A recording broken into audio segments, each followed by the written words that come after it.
یہ امام اعظم بہت مالدار گھرانے کے فرد تھے. آپ بہت قیمتی قسم کی خوشبو لگاتے تھے، اور اس دور میں چونکہ آپ کپڑوں کے تاجر تھے، کپڑوں کی بہت بڑی تجارت کرتے تھے آپ، تو آپ اپنے گلے میں جو چادر ڈالتے تھے وہ اس دور میں 2 لاکھ روپے کی ہوتی تھی. اور آپ اپنے شاگردوں سے کہتے تھے کہ کبھی ہلکا کپڑا نہیں پہننا، کبھی ہلکی سواری پر نہیں بیٹھنا، اور کبھی بغیر عطر لگائے گھر سے باہر نہ نکلنا. آپ نے اپنے شاگردوں کو جو ہے نصیحت کی تھی.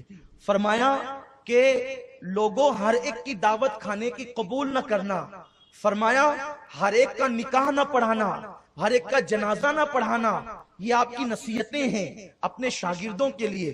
اور فرمایا رستے میں تمہارے پیچھے سے کوئی آواز دے تو کبھی اس کو مڑ کر نہیں دیکھنا. آپ کی نصیحتیں اتنی قیمتی امام اعظم کی کہ ایک ایک نصیحت پر ایک ایک تقریر ہو سکتی ہے. تو بہت مالدار تھے، اس لیے لوگ اپنی امانتیں، کیونکہ اس زمانے میں بینکوں کا تصور نہیں تھا، تو جو بندہ بہت زیادہ سچا اور امانت دار ہوتا تھا لوگ اس کے گھر لے جا کر کے اپنی امانتیں رکھتے تھے. آج کل تو کوئی ایسا بندہ دنیا میں اللہ ماشاءاللہ شاید ہی نظر آئے کہ آپ کسی کے پاس امانت رکھیں، اس لیے کہ الیاذ باللہ بڑا عجیب سا دور آ گیا ہے. میرے آقا فرماتے ہیں قریب قیامت لوگ امانتوں کو غنیمت سمجھیں گے. غنیمت مطلب جنگ کے اندر جو لوٹ مار میں مال ملتا ہے تو جس کے ہاتھ جو لگتا ہے وہ اسی کے لیے حلال ہو جاتا ہے نا. اس طریقے سے لوگوں کا مزاج ہے. تو لوگوں امانتوں کو غنیمت سمجھیں گے. تو آج لوگ امانتوں کو غنیمت سمجھنے لگے، بلکہ بھیا امانت تو غنیمت اپنی جگہ ہے. لوگ تو اب ریلیف کے پیسے بھی کھاتے ہیں، لوگ تو اب قوم کے جمع شدہ پیسے بھی کھاتے ہیں.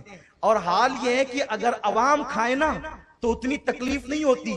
جن کی داڑیاں ناف کو چھو رہی ہے وہ کھاتے ہیں، کھا کے ڈکارے بھی نہیں لیتے ہیں. اور یہ حال ہے کہ ایک حمام میں سب کے سب ننگے ہو گئے ہیں. کوئی یہ کر رہا ہے، کوئی وہ کر رہا ہے، کوئی وہ کر رہا ہے.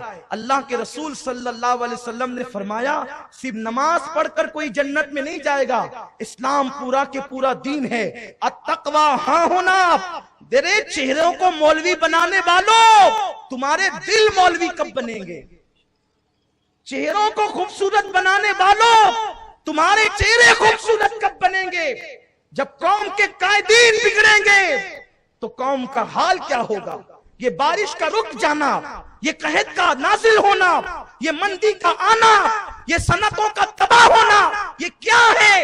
اگر قوم گناہ کرتی ہے تو قوم کے گناہ کی سزا صرف قوم کو ملتی ہے، اور قوم کے پیشوا، قوم کے قائد، قوم کے رہنما گناہ کرتے ہیں تو ان کی سزا پوری قوم کو ملا کرتی ہے. اس لیے قوم کے رہنماؤں کو بہت احتیاط سے کام لینا چاہیے. ایک مرتبہ امام اعظم ابو حنیفہ رستے سے چل رہے تھے، سادات کے گھرانے کا ایک بچہ سامنے دکھا، بارش ہوئی تھی، وہ بچہ سنبھل کے چل رہا تھا.